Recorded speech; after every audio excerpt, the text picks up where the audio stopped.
একাধিকবার আমাদেরকে এটা বলা হয়েছে, আবেদন করা হয়েছে যে যেহেতু কেসটা আমাদের যাওয়ার জন্য উনি বলছে, তো আমরা কী করতে চাই।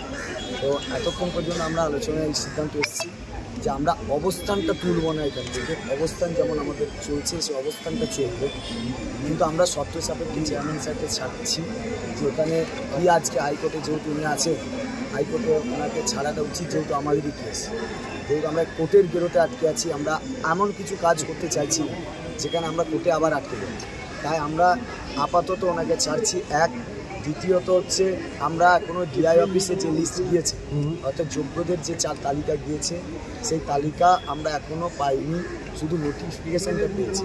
সেই তালিকার জন্য আমরা ওয়েট করব। আর আমরা মধ্যশিক্ষা পর্ষদের সঙ্গে যোগাযোগ করছি যাতে অযোগ্য যারা আছে তাদের পারমিশন পাওয়া যায়।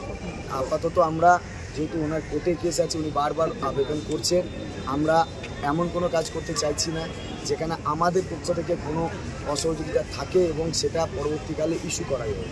আমরা শর্ত সাপেক্ষে ওনাকে আজকে যেতে দিচ্ছি কোর্টে। আমরা শর্ত এটাই যে যেন বাজার পর মানে হ্যাঁ হাইকোর্টে উনি আসুক, হাইকোর্টে যেন উনি হাইকোর্টে পজিটিভ রিপ্লাইটা দেয়। একটা হাইকোর্ট যেটা চাইছে সেই সাপেক্ষে চলুন।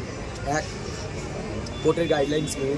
দুই হচ্ছে যে লিস্টটা ডিআই অফিসে গিয়েছে, যে যাওয়ার কথা, সেই ডিআই অফিসে সেই লিস্টটা এখন আমরা পাইনি। ডিআই অফিসে সেই লিস্টটা যেন আমরা অবিলম্বে দেখতে পাই, যে ওই 15,403 জন যে অংশটা আমাদের যোগ্যদের অংশ, সেই অংশটাকে যেন আমরা দেখতে পাই, সেই একটা শর্ত রাখছে।